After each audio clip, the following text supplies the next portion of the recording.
carbon inequality. My name is Raymond Bleichwitz. I'm the Chair in Sustainable Global Resources here and Deputy Director of the Institute. And I have the pleasure of guiding you through this evening. The topic itself starts in a minute. There are some housekeeping rules I'm just obliged to mention. There is no planned fire alarm, so in case of any siren coming up, so please exit the room over there. Please don't leave any belongings unattended.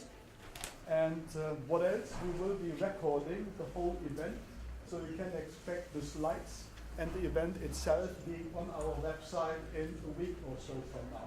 So you don't have to write down notes, it will all be on the website.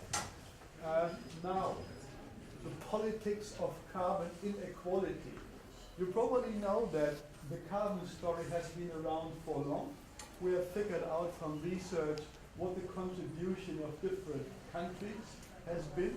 Figured out indeed that some countries on average use much more carbon than others and emit much more. And on average, indeed, a country like the UK emits so much more on a per capita level compared to the many developing countries. In addition, we have been able on the side of research to also track what is called the carbon footprint. So we can associate carbon emissions on a life cycle basis with products. This all comes together very nicely, but the question that remains unanswered is, what does it mean for lifestyles, for the people within a country? And the more recent research that points us to what we learn about more this evening is that there has been evidence that the upper 1% of a society, like in the UK, use as much carbon as the rest of the society, which points to kind of an inequality and leads to questions about a political conclusion. What does it mean? Do we have to reduce? Whereas in fact, it might be just some who might have to reduce more than others. Where is the polluter's pays principle here? This is a burning political question, I would say. And this is what we are about to discuss this evening with Dario Kenner. Dario is probably uniquely positioned to discuss those things with you. Not only he has written papers on the issue, but Dario has also launched a website, whygreeneconomy.org, that deals with a number of those questions in a more interactive manner. He has been an independent researcher working on those issues for quite some time, also with affiliation to one of the neighboring universities here, which is the East Anglia University, where he's affiliated to the Global Sustainability Institute. So in that regard, yes, there are pretty much visible academic ties to the type of research you are doing. My understanding of the talk is that it will last about like 40 minutes. I had a short discussion with Dario of how we should run it. There is indeed a need to discuss some of the implications, but in line with what you've just said, I would like to urge you to keep it for the time being, for the time after the presentation. So we will have some 20 minutes after the presentation for Q&A. And then we can also move upstairs. There will be some drinks and some nibbles, and whatever has not been discussed directly here can possibly also be discussed over a glass of wine. So Dario, the floor is yours, and thank you again for coming, and see you in a couple of minutes. I'll be here to moderate. Thank you, Raymond, for that introduction, and thank you to Paul Eakins for the invite to speak here today. So this presentation is based on two pieces of research. The first was a working paper published in November 2015, and the second an article in February 2016. And both were published by Anglia Ruskin University in Cambridge. So to give you an overview of what I will talk about today, it's basically that the richest people and their environmental impact, and I'm particularly looking at their consumption, is an under-researched area. It's not addressed in environmental policy, and instead these policies look at society-wide measures. So this is a huge gap in research and in policy. How do I define the richest people? I'm mainly referring to high net worth individuals, so those are individuals with at least $1 million in investable wealth, and that excludes their main residence and personal items. There are different ways to define the richest people. It can be high net worth individuals, the richest 1% by income in a country. I would urge you to look beyond how we're defining the exact number today and just to focus on the fact that, as I've just said, the very top, the very richest people in the UK and many countries are not being targeted in a different way by environmental policy. And why am I focusing on the richest people? It's not because I believe that we should not think about the rest of society. Clearly, in many countries in the global north, it's the general overall overconsumption that needs to be reduced, as I said, in countries like the UK. But I believe that it is useful to look at what's happening with the very richest as a way in to discuss those controversial and difficult subjects, such as how to reduce unsustainable consumption. So these are the main areas of the talk. Firstly, as Raymond was just talking about, comparing countries, but then the importance of looking within countries at what's happening in terms of unsustainable consumption, and then the importance of getting carbon inequality onto the political agenda and how that might happen, although it will be very difficult, obviously, and then finally discussing and exploring environmental policies that might work in relation to the richest. Before I start, though, as I said, today I will be focusing on consumption. But the other side of what needs to change is production. This is a picture of the oil tar sands in Canada, which, as you can see, has devastated ecosystems there. So this is the context in which I will be discussing consumption. It's in a context in which we are pushing past planetary boundaries, 4 at the last count, and we are pushing against the limits to growth. And we are now in the Anthropocene, where human activity is dominating what's happening in the natural environment. So I'd like you to I'd like to remember that when I'm talking about consumption, it's part of what overall needs to change, and that is that we do need a different economic model, a new economic model, and so to place that in the broader context. It's also a good time to be talking about consumption because the Sustainable Development Goals were approved in 2015, and overall, as you can see, they aim for sustainable development, which would imply changing consumption patterns, but there is also a specific goal in there on consumption and production, but in terms of the consumption side, that there needs to be a move towards more environmentally friendly ways of doing that. So, and the fact that the SDGs, will be applied in every country, they're universal, means that there's an opportunity to discuss how that should happen everywhere. And then in terms of the Paris Climate Change Agreement, as you can see in the cartoon, as we know, the targets that we're committed to within that agreement are not enough in terms of what is needed to address climate change and reduce greenhouse gas emissions.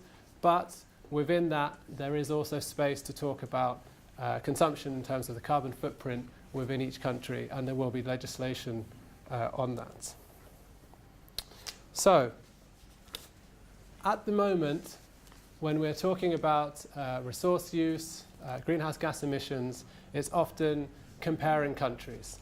So this is using the Global Footprint Network methodology on the ecological footprint, and this is a comparison between, well, these countries on here, but there are others from their data, which basically calculates the total resource use within a country, which leads to statements such as if 7 billion people around the world live like the average citizen of the United States, we would need 4.1 planets, for example. And these statements and comparisons are quite common. But they hide the inequality of consumption within those countries, which, as we will see with the United States, gives quite a different picture to maybe what is presented there.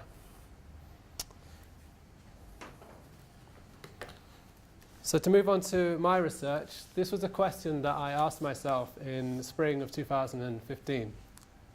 And it's a very difficult question to try and answer. I looked for research but could not find much. And so I would really encourage you, if you know of research or have information on trying to answer this question, please share that in the Q&A or talk to me afterwards. The reason I started this research was to provoke a discussion, debate in this area. As I said, there wasn't really much on it, so I felt I could make a contribution, but it is just a contribution. So I really welcome your comments and ideas in trying to answer this very difficult question. So when I started this, I decided to look at household expenditure surveys in countries such as the United Kingdom and the United States. They were not perfect because they only looked at the richest 10% by income, and I was interested in the richest 1% and high net worth individuals, but it was a start. There are other limitations to household expenditure surveys, that often the richest people do not participate, and also that using expenditure to try and calculate someone's environmental impact does not always directly correlate, because somebody might spend more on food, but they might spend that on organic food, for example, and that would not be a direct correlation between how much they'd spent and their impact. Having said that, there is research that does show that there is a correlation between higher income and higher environmental impact. So taking those household expenditure surveys as a guide, that's probably what was happening, combined with the other research, led me to then focus on what could be done about the fact that the richer you were, the more environmental impact you had, which I will cover later. Now, in December 2015, Oxfam published a study called Extreme Carbon Inequality, where they concluded that there was a large difference in carbon emissions between individuals within many countries. This is the G20 countries, and this is consumption-based emissions, so we're not talking about production. That's why you'll see China is down here at the bottom, or relatively near to the bottom, and the United States is at the top. So I realize it might not be that easy to see everything on this chart, but the main thing I'd ask you to look at is that the top 10%, the green bar for the United States, is obviously much higher than the bottom 50%, which is the orange bar. And as you can see, that trend is repeated in all of the G20 countries. And just to go back a second on the issue of comparing countries, which is what has been crucial at the UN climate talks, common but differentiated responsibilities. It's interesting to note that the bottom 50% of the orange bar for the United States, which is the top country, is higher than the top 10% for China, Brazil, and India. So clearly, comparisons between countries is still very important. But as I said, this is looking at, my focus today is on what's happening within countries.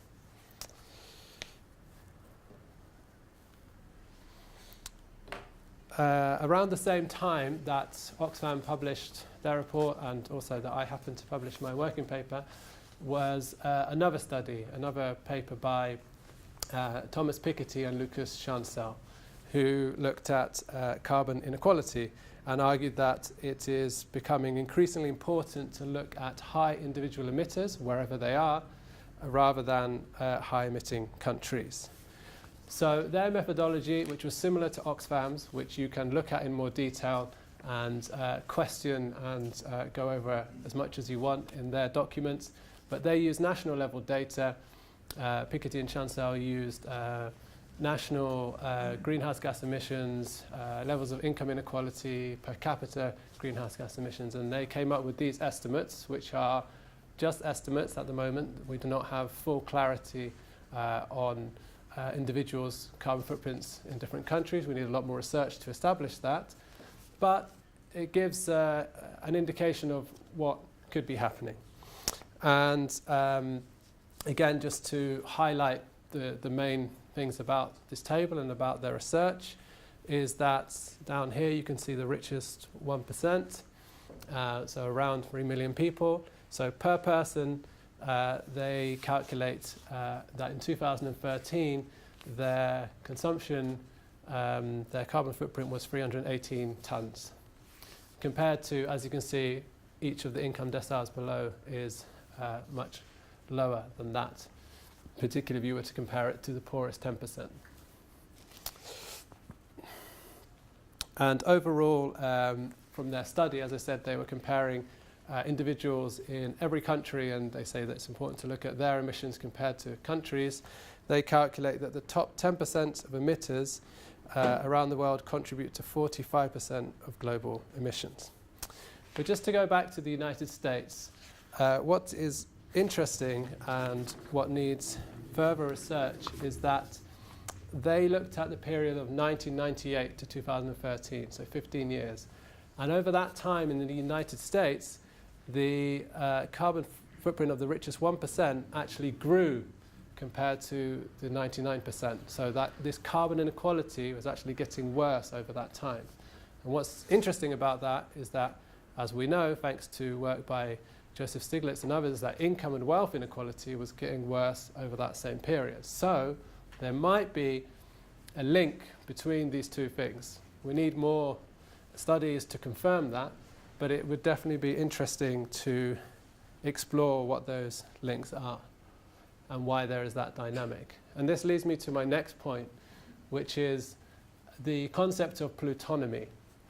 And this was worked on for countries like the United States and the UK and Australia and Canada.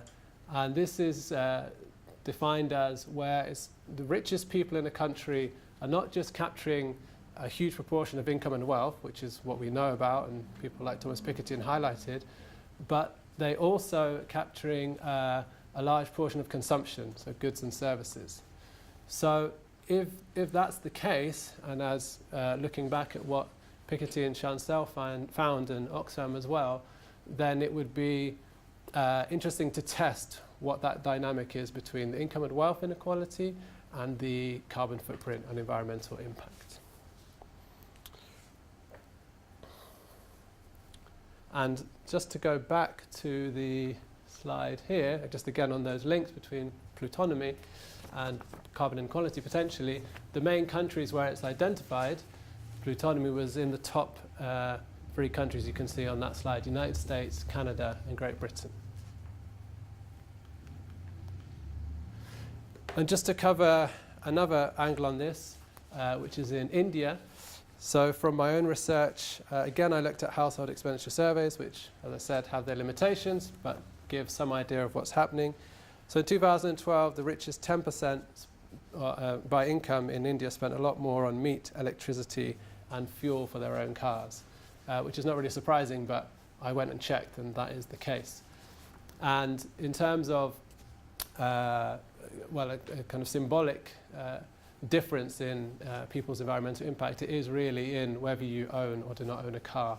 So in India, particularly in urban areas, the poorest segment of the population do not own a vehicle, whereas in urban areas, a high proportion of the richest people do own their own car or Jeep. And that, again, you can find in household expenditure surveys and national statistics to confirm that. And that also applies to electronic goods as well, as you would expect. But I've checked, and you can see it, the richest 10% own more phones and domestic appliances, etc. And in terms of India, some observers are seeing this status competition, particularly amongst Indian billionaires who are copying what billionaires in other countries have done, which is buying luxury jets and luxury homes, etc. And some argue that this could be becoming more important than caste, which is an interesting observation.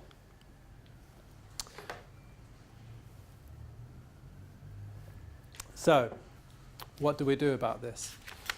At the moment, there isn't really a debate on this issue, which is probably why you're here, because you'd never heard about it before, which is surprising. And obviously that needs to change. However, to make this a political issue and to try and get governments to act on it will be incredibly difficult. That doesn't mean that it shouldn't happen or that myself and others shouldn't try, but it will be very, very hard. So using the tool of the policy funnel, and it's just one way of seeing how decisions are made, this is what happens is at the start, an issue needs to enter general opinion and then shift to public debate. And then after that, it would be to influence the policy processes and debates to then try and get governments to actually pass legislation. So I've only used this tool just to say that the issue of carbon inequality is right at the start of this process.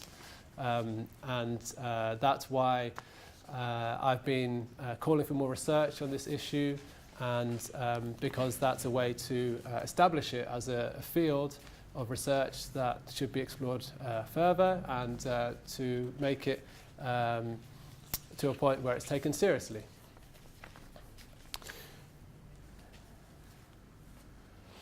So in terms of trying to get this on the agenda and raise awareness, there are different ways to frame it which could be useful. These are just two, and I would love to hear your ideas on different ways to frame it or to add to these. So one is to look at pragmatic arguments, and that is to say the richest people in the UK, for example, their carbon footprint is a significant portion of the total emissions. So therefore it makes sense to target them and to try and bring it down.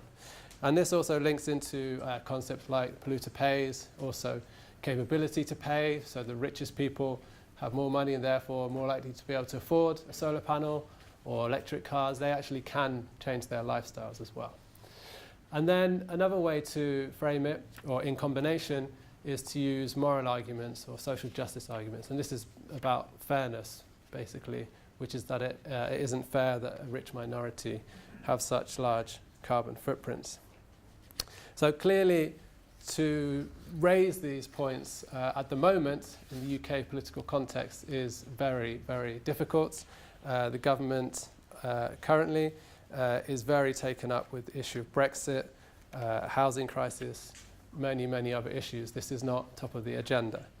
And it's also not top of the agenda because many politicians are also close to or members of the richest portion of the population. So why would they choose to reduce their own consumption? Obviously, that would be very difficult to do. But another way to maybe progress on this issue of framing is to look at the UK carbon budget. So in the Paris Climate Agreement, which the UK has ratified, it commits to reduce its greenhouse gas emissions. So it can be said that, well, a way to do that, as I was just saying before, that includes reducing the large per person carbon footprint of the richest people. But another way to maybe make it more concrete is that in 2008, the UK passed the Climate Change Act. I'm not sure how many of you are aware of this, but within that act it includes carbon budgets, which have been set to reduce over time. So, and this is to contribute to a reduction in UK emissions of by at least 80% by 2050, and that's using 1990 levels. So the second carbon budget, which is to reduce emissions by 29% by 2017, which we're currently in that phase. And then, just to give you an idea, the fifth carbon budget is meant to reduce emissions by 57% by 2030. So, given that the UK has a cap, as it were, and that it's shrinking over time, and that is enshrined in national legislation, a way to frame this, as I said just before about fairness, is that it is not fair that a rich minority of the population are using up that shrinking carbon budget, whilst others at the other extreme live in fuel poverty. And I was just checking today, the government statistics show that in 2014 there were 2.3 million people living in fuel poverty. And not just that, that thousands of people die every year because they cannot heat their homes. Over the 2014 to 2015 winter, an estimated 9,000 people died because they could not heat their homes. So that is one way to make the issue of carbon inequality very real, and to maybe make it a way of presenting it to somebody who doesn't really know about these issues or might not care, but to make it very concrete. Another more positive message is to talk about co-benefits. And reducing emissions can also lead to other positive results, such as green jobs or reduction in air pollution, and that can contribute to social and health outcomes. And if you want to see more on that, I recommend Ruth Main, who works at Oxfam, who's done work on that. So to move to the final part of the talk, and that is about environmental policy. So as I said at the start, clearly in countries like the UK and in the global north, there needs to be a reduction in overconsumption by most of the population. But today I'm talking about the richest people. So there are times when environmental policy affects everyone, whether it's through regulations or taxes. For example, in the 1990s, the UK government, along with many others, passed legislation to reduce ozone-depleting substances to try and reduce the hole in the ozone layer. That clearly affected everyone. So it's not that environmental policy never affects the richest people. It's just that I'm saying it needs to be more targeted. Again, with green taxes, adds around an estimated 8% to the average household energy bill. That will affect everyone. But as I said, from what I have seen, and I would love to hear if you know more about this, and when Paul Ekins joins us, maybe he can give his insights, where if there have been environmental policies that have specifically targeted the richest people, which acknowledge their extreme wealth. From what I have seen, that doesn't exist, and that's in areas such as household energy use and car use. So why has this happened? Just two reasons. Could be, one is that the richest people have a huge influence over the political process. And I mean, that's an obvious statement, but a way to illustrate that is in terms of tax justice. So the richest people can legally pay less tax using tax havens. There's even a report by the Public Accounts Committee just December of last year, which found that a special HMRC task force was set up in 2009 to chase unpaid or missing tax. But actually, since that time, the tax take from the very wealthy had fallen by £1 billion. And what's interesting here, and I'd ask you to bear this in mind for environmental policy, is one of the members of the Public Accounts Committee, when they found this out, commented that it was truly shocking, and also that it was further evidence that HMRC had one rule for the super rich and one for everyone else. So if just in the area of tax, it's clear the richest can shape that to their benefit, what does that say about environmental policy? And the broader question is, what does that say about our democracy? And the other issue in terms of why the richest people have not been targeted by environmental policy, I would argue it's that for several decades, the neoliberal economic model has hugely influenced environmental policy, as well as policy in all other areas, whether from education or housing, etc. But in environmental policy, it has really deepened the focus on the individual. So environmental responsibility has been privatized, in effect. It's down to each of us to do the right thing, and governments encourage us to voluntarily take action. And that's best illustrated by being encouraged to change the light bulbs in your home. So the question is, in terms of the richest people, they basically have the freedom, as it were, to do what they want, to fly as much as they want, or to own as many homes and to use as many resources as they want to, because it's down to each of us, including them, to voluntarily change their behaviour. So which policies would succeed or fail? As I'm sure you're probably aware by now, I do not have the answers for this. What I want is to generate a debate on this issue, to get many more people to work on it from different disciplines, to try and find out what the answers could be, basically. So to collaborate.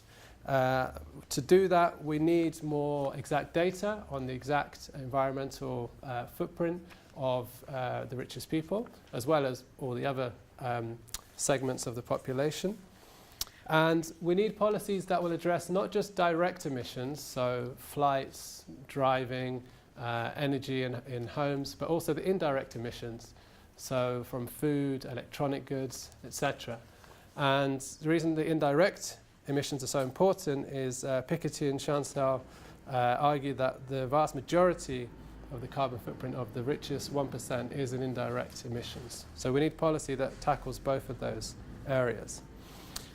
So what are the options available? Well, taxes. They could be on, these could be luxury taxes on high carbon products, or on the amount of flights that somebody takes in a year, which the richest fly the most. It could be environmental taxes, other ones on fuel, etc. But the issue with taxes and the richest people is that they have enough money to pay them. So do environmental taxes really change the behavior of the very richest people? And that is an outstanding question, because well, they can afford it, but not just that, their wealth is becoming larger day by day based on the wealth they already have. That's what Piketty has shown, the rate of return on wealth. So they could potentially always have enough to cover the fine or the tax to basically carry on their carbon-intensive lifestyle. And then in terms of incentives, maybe trying to use, it could be financial incentives, could be others, to try and encourage the richest people to green their investments, to put their money into green bonds. That could be a way to try and get them to kind of contribute in that way, or appealing to their personal interests by arguing that their investments in fossil fuels could become stranded, which is the argument used by Carbon Tracker and the divestment movement, that their investments could become worthless if the fossil fuels which their investments are in are never burnt. Or it could be raising awareness, because clearly even for the richest people, they would need to understand why there would be measures to reduce their environmental impact. So that could be in terms of education. But as I've already said, in terms of the fact that this awareness raising or sustainable consumption approach really places the responsibility on the individual to make the right choice, or the green choice, as it were. And I doubt that that will be effective with the richest people. It could be, but it doesn't guarantee that they will change their behaviour. How about restrictions? This could be a ban on private jets or yachts, or it could be that you could not have more than one car, or the car would have to be electric, or it could not be diesel, etc. That might sound like that could never happen, but it could. If we look at the example of the Second World War in this country, and it's also happened in the United States, the richest people were actually forced to reduce their consumption, particularly of fuel and food. And there are some interesting lessons from the Second World War, where the UK government decided not to use taxes because they would be too slow. This is in 1939. They needed the policy to work quickly. It would be too slow, and they would be inequitable. So instead, they introduced rationing. And this was a way to cut consumption quickly, and also led to a fairer sharing out of the reduced supplies. So clearly we're not in a situation like the Second World War, but it is interesting to see what has happened in the past and what has been effective. But for all of this to work, there has to be enforcement, because even if the policy is there or the law is there, there's no guarantee that it will mean that the richest people actually adhere to it. As we've seen with tax, they will often try and find a way to get around it. So it would be costly and complicated to ensure that the richest people would adhere to any of these measures.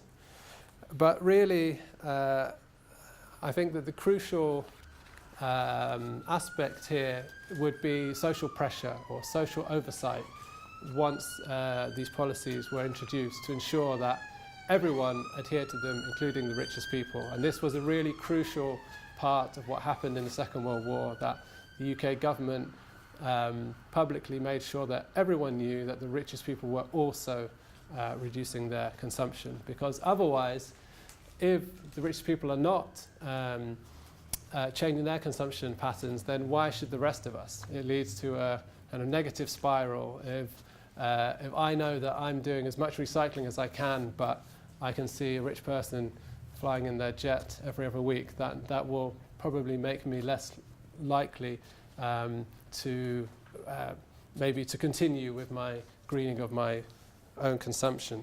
So how could there be that social oversight or that pressure? Well, there are already civil society groups working on inequality, working on the environment.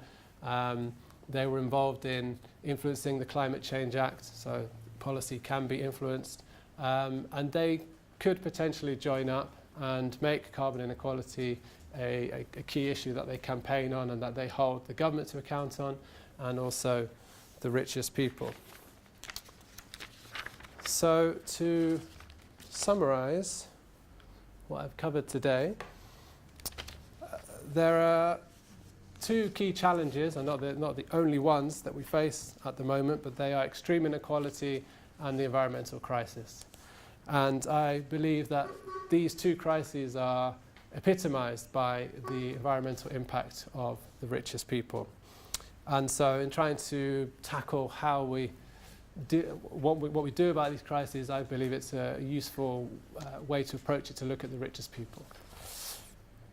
So, and as I said at the beginning, all of this is set in recognizing the limits to growth. So talking about the Anthropocene and the fact that we're now in that era, we need to remember that some people and some parts of the world have contributed more to shifting into the Anthropocene era than others. There's an inequality there.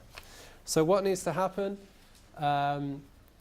Two things, more research, and I'd really encourage interdisciplinary research on this, as I believe that's the best way to try and come up with some practical solutions and policy proposals. And also within the policy community, there clearly needs to start to be work in this area, because at the moment there is hardly any. So I've presented my ideas on all of this, and I'm really keen to hear what you have to say. And as I said, this aim of all of this research that I've done so far has been to generate that debate and to try and get progress to tackle this difficult subject. Thank you.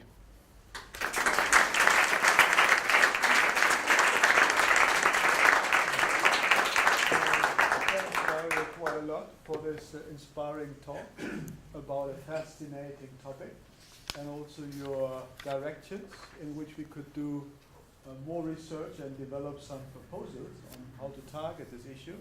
Actually, it reminded me a bit on a talk I've had with a guy from California 2 weeks ago, and he mentioned indeed that like 1-2 years ago in California, they needed to impose restriction on using the water, because they had the water shortage there, and you can imagine that the swimming pools in California had difficult times these days.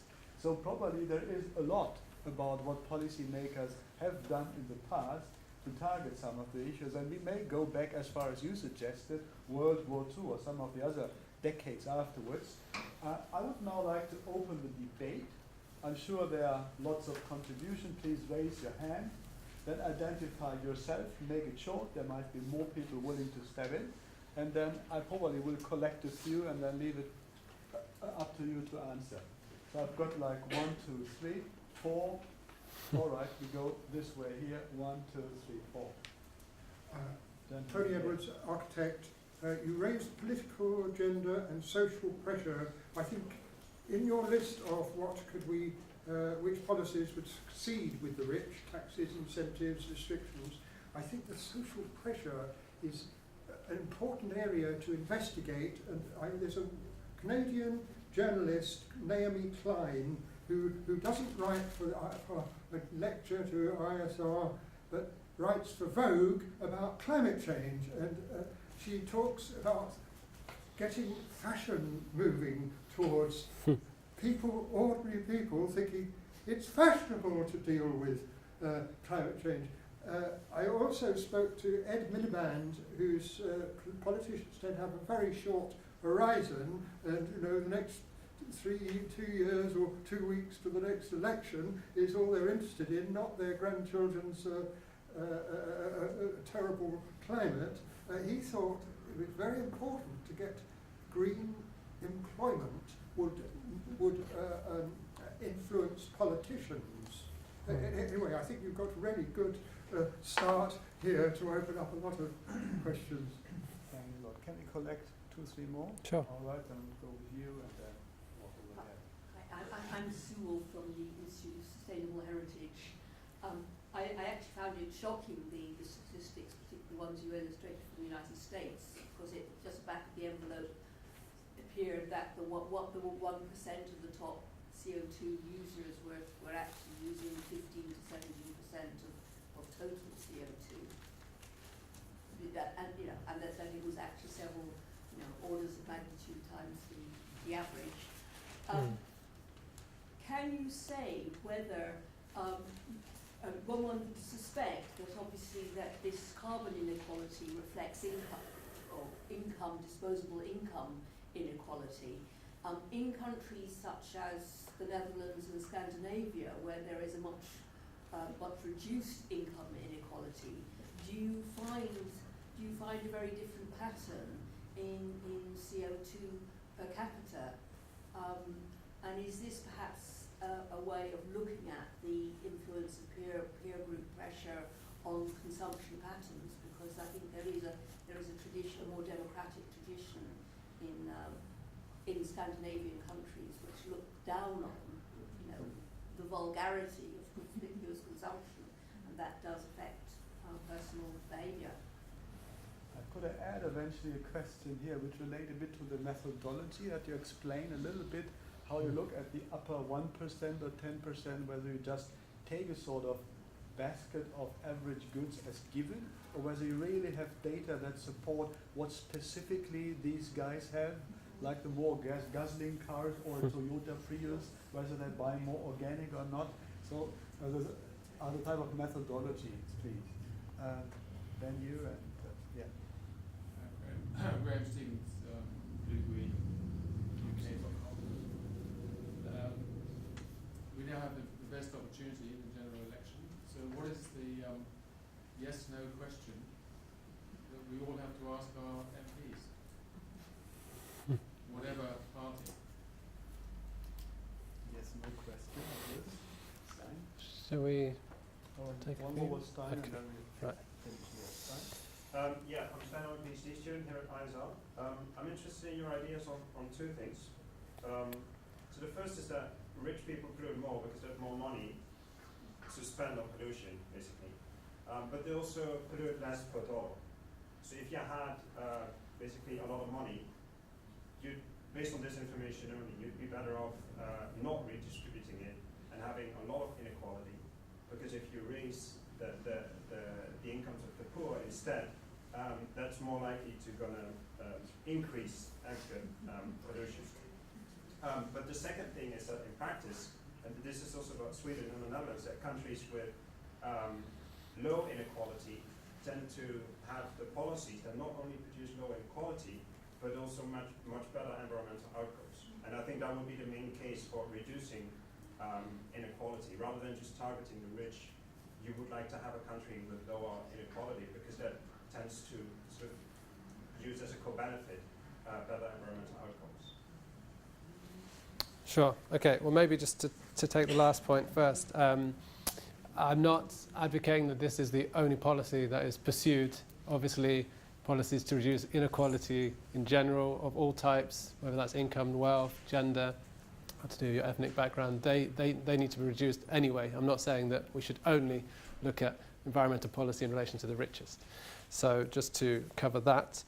And in terms of the rich being more efficient, yes, this is something that I have actually raised in this article more than the first one, about what would happen if there's redistribution. And there's actually a seminar tomorrow at LSE about that topic. So if you were to go to that, maybe you'll find the answer. But at the moment, it's based on predictions of what might happen. And I think it is the case that if there were to be redistribution without any other, so redistribution of wealth and income from the richest to the rest of society without any other measures, and it was all reliant on sustainable consumption, awareness-raising initiatives, then there is the possibility that those people receiving that money might increase their carbon footprint. They might fly more, for example. But having said that, and this is why this area is still very much open for debate and we need to find out more, having more money means that you would be able to afford to have a greener lifestyle as well. You might be able to afford an electric car, whereas before you couldn't. So there's no, at the moment, we don't know is the answer. But it is a key question that needs to be asked because otherwise, and it's in a way one of the first questions that I asked myself when I was looking at this area, there are all the people working on inequality and saying it needs to be reduced. Obviously, it does need to be reduced, but that is also based on, if you look back further, it's based on the idea that there needs to be redistribution to spur consumption, to spur economic growth, which, as I laid out, we are beyond that point of just trying to create economic growth for its own sake nowadays. So actually, that is the key question, but we don't know the answer yet, which is why we need to debate it. But we cannot just have reduce inequality and then see what happens there. That's why it has to be linked up with the environmental policies. And then the question for the MP, well, I suppose it would go back to the issue of fairness. Do you think it's fair that a rich minority in the UK are using up everyone else's carbon budget? That would be a yes-no answer. Probably people at the moment wouldn't really know what that was or wouldn't really be on their radars. But if they were told that in future they could fly less or heat their home less and that somebody else was using up their ability to do that, how would they feel about that? Maybe that's a bit too complex for a yes-no answer. Well, that's the difficulty is exactly how to pin down the Brexit question. In one question you have a chance to ask your MP. Mm. So to get him to answer, or she to answer all those points in one question, yes or no? Okay, do you think it's fair that a rich minority have such high carbon emissions? Maybe leave it at that. And then in terms of the data, so what I did was I used household expenditure survey, so that's very general. It's not per person, whether they have an electric car or a diesel SUV. We don't have that. That is another way to do it. What I did, but then also to move to what Oxfam and Piketty and Chancel did, they're using national level data, and they're aggregating it by the population. So it's a very general picture. Another way to do it would be to go from what each person has bought and to try and calculate that way. If you have an idea of how to do that, please tell me. I did think about doing it that way, but it's very, very difficult. Who uses what, but that's not like a real statistic. I do. Yeah. All right, go ahead. And I think that was the main points. In terms of Scandinavia, I don't know if it's a lower carbon inequality. The reason I haven't looked at Scandinavia and I have looked at the UK and the USA is that's where the high net worth individuals, these richest people around the world, are concentrated. So I was particularly looking at how to reduce their carbon footprint. All right, next round.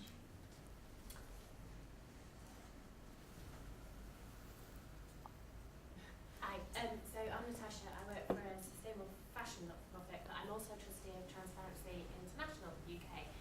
And I think the sort of corrupt, dealing with inequality, wealth, cash flows, corrupt capital, etc., sort of a lot of crossover and certainly around the policy.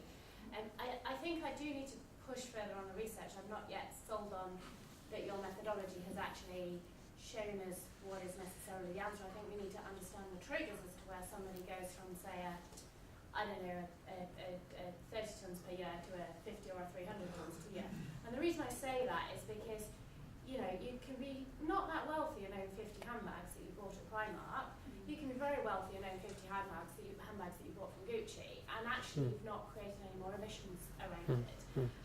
You may have multiple cars, but you can only drive one at once. And actually the multiple frequent flyers who are really making a difference in the air are the middle class, not above. So is it the trigger when they can afford to have their own private jet?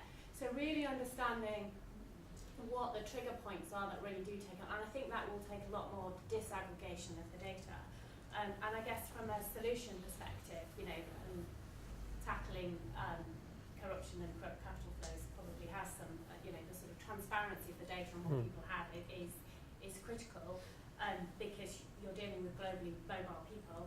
And for me, it's always been, as you alluded to, the sort of peer pressure and the aspiration and the, you know, the sort of, you know, making the brands that say your 50 handbags are made out of organic cotton and with minimal, you know, social justice, or you want a solar powered jet, you don't just want any jet, you know. The rich are always going to be aspirational and competitive, so design that into the into carbon friendly. I'm Claire, I'm a PhD student at the Energy Institute here. Picking up on the rich being globally mobile people, I'm sure I'm not the first person to suggest that there's a boundary issue here, and that we already know with things like the offshore that rich people are more able to move things around the world. So isn't there a challenge just in actually thinking about it as an individual country's policy issue, when a lot of the biggest emitters will almost certainly have options to switch between, they'll probably have homes in several countries. So how to deal with that is another challenge, and already very challenging. Yeah, shall I answer those? Okay. Sorry, I'm Sean Bain. I'm chair of the Equality Trust. The Equality Trust came out of the local spirit level, which is all about more unequal countries that have more social problems. And it's interesting that Kate and Richard, who wrote the book, made the links in the spirit level and in a Fabian pamphlet they've written between inequality and these environmental debates that we're now having. And the arguments that they were making were around in more unequal countries, more conspicuous consumption and so on, and the arguments you were making about in more equal countries, people are more likely to be more publicly conscious and make good arguments in terms of sustainability. I mean, I've talked to Dario about these issues. To me, the important thing is to try to bring together these debates. How do we not keep them separate, the inequality and the environment sustainability debates? And I think that the issue that Dario is highlighting here is one very important way in which we could work together as two groups to try to bring those two debates together. Should we close here and then leave the other chance for later? Sure.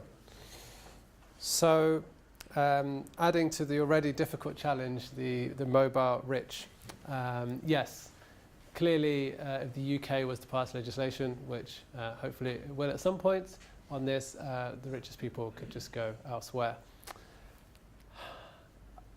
I mean, I suppose if you were to talk to anyone who works on tax, they would still say that it would be good to have that national legislation anyway, well, given that the UK has such a big role in tax havens, if you're talking about tax. But I suppose thinking in an optimistic way, given that this issue of carbon inequality is present in all countries to different degrees, the place where those rich people might go to as well,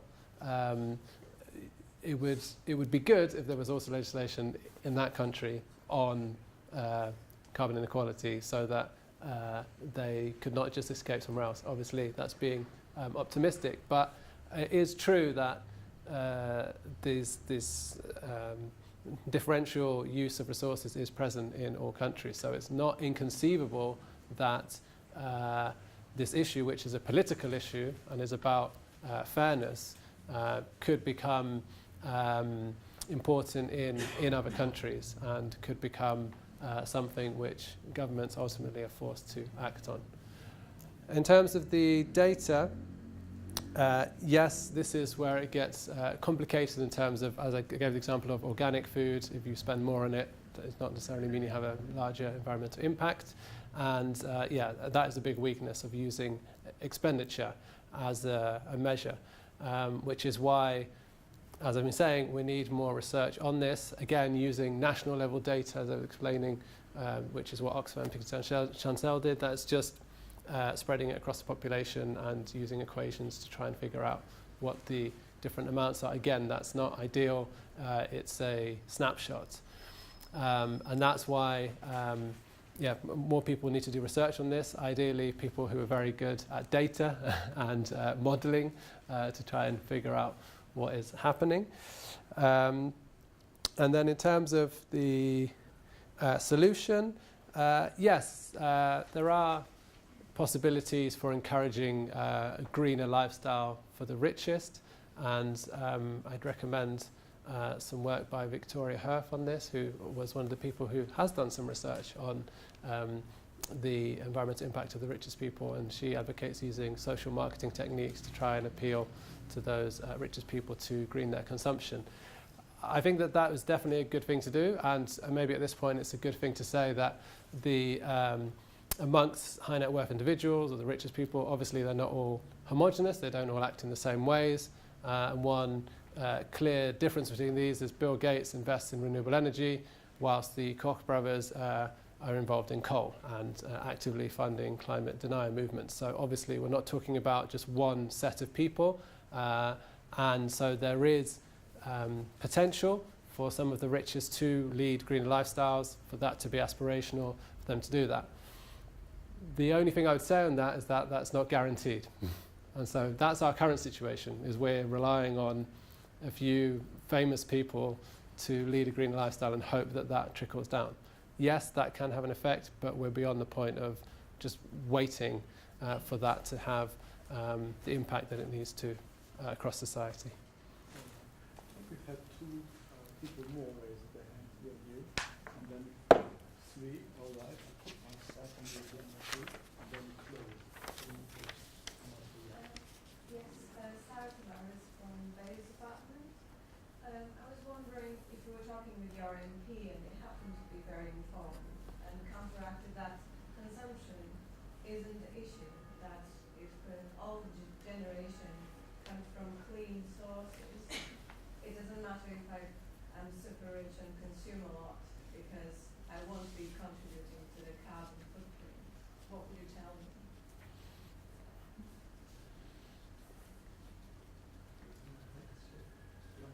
My name is Jonah Barnes. I run a company called Ecodomus, which helps to deliver sustainable building solutions.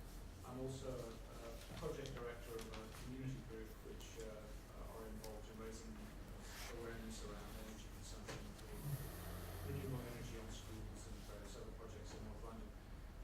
I just wonder if, when we talk about the effectiveness of all of this, the solutions, once the sort of diagnosis is done, I think one of the items that needs to be on the agenda, however we tackle this, however we penalise high carbon consumption, we essentially need to have, one of the very first things on the agenda must be that any funds raised through taxes or penalties must in turn be directed down straight into carbon saving, renewable energy, etc. projects, because I think you raised the point earlier that there is no guarantee that if you do penalise the super rich, that they just won't continue in any case because they've got the money. So it's incumbent upon government policy to hold that money in trust for the planet, rather than just to spend it on subsidising another coal power station somewhere else, in the world. So I think that it's the joined up thinking that is needed between cause and tackling the effect or mitigating the effect is a primary concern. Daryl Tully, I work as a CSL consultant involved in providing second opinions for green bonds. greener consumption is one thing, so I think we need to have lower consumption. That's the thing we need to address. And looking at the richest 1% is a good idea because these are people who've made their own money. They're clever people, so they're educated and they know the risks of climate change. They know the issues with that. But it's how do we get them to change their behaviour and look at a different way of dealing with that. And the example I always look at is with millennials and Generation Y who are very informed on these issues and go into social media and talk about these issues and these problems, but they're doing it on iPhones that they've queued around the Apple Store at midnight to get before anyone else. And it's that value action gap that we need to address. So how do we deal with that? Thank you. I will conclude by just throwing 3 more ideas at you. How many? Indeed, well, just 3. It's more like a solutions oriented, as you invited us to come up with some ideas. And well, actually, these issues have been raised, but I would like to just cut a bit deeper here. One issue is taxation. Taxation, green taxation, resource taxation, environmental taxes are very much in line with the polluter pays principle. We know that environmental taxation usually has this regressive element, and that you tax the people more that consume more, which also hits families, for instance. But at the same time, who consumes more is also, well, paying more. So there is this larger idea of a resource dividend that has been brought forward by Thomas Pogge, a philosopher, who came up with the idea that taxing resource use worldwide could also yield budgets for poverty reduction. A very great idea, typical for a philosopher, you would say, but it still points us in the direction of having carbon taxes or other type of greenhouse gas taxation, which on average will target those who emit more. So one issue here. Then the other issue is the one you raised with the luxury good taxation. You can imagine that this is politically not easy. You mentioned like the second car could be taxed. Well, you can count the millions of people who would say, look, my wife and I, we just need 2 cars.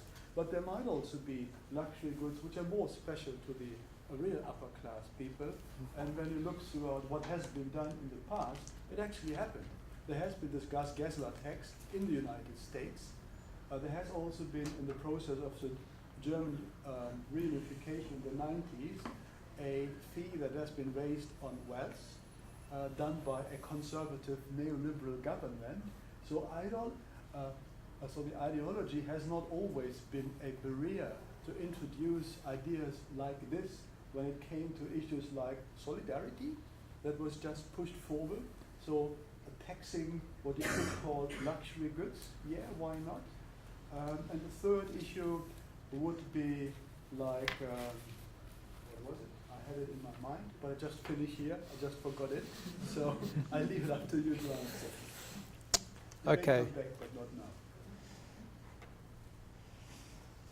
now. Maybe just to start with you, Raymond. Then, and to cover the issue of taxes. So definitely, you could argue for any tax that generates a certain amount of money should be used to fund the economy or renewable energy. But particularly, it would make sense for if it was for a carbon tax, other free taxes, and that also is part of self-reinforcing for why the tax exists in the first place. So that's part of the awareness raising or the education, so that everyone who's paying that can see what it's being used for, which is really crucial for any tax that you're going to introduce to explain why it will be used to try and make it more politically acceptable.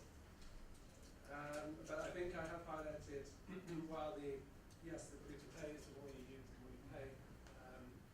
What we are talking about today is reducing consumption. So, and that's the outstanding question: is does even if a rich person is paying the gas guzzling tax, do they make it? And that's what there hasn't really been much research on. There's assumptions about it, but there's not actually concrete research showing that they've taken fewer trips. And that's the issue. As I said, placing this in the context of limited growth, we need to start reducing that environmental impact. Then in terms of the value action gap, and yes, in terms of awareness. Well, I mean, I think maybe just in the way you framed your comment or question, you've answered it, which is that there is this greater awareness. There's been decades of sustainable consumption initiatives promoted by the UN and lots of other organisations and charities, and there is greater awareness. And as you said, for millennials, they do get these issues more, and it's partly why they want more action by governments on it. But then that's great up to that point, but then, as I said, there's a value action gap, which is what it sounds like it is that doesn't always lead to then the greener choice, as it were. And that's why, as I said, I'll be looking at the richest people, but their situation is so extreme, but it does provide a way of debating all of our consumption. Because whilst we can talk about the rich, and we know that none of us here are high net worth individuals and fly private jets, we still fly, or we still drive our cars. And so, as I said, in a way, by looking at the richest, I'm also trying to question all of our consumption, however uncomfortable that might make you feel.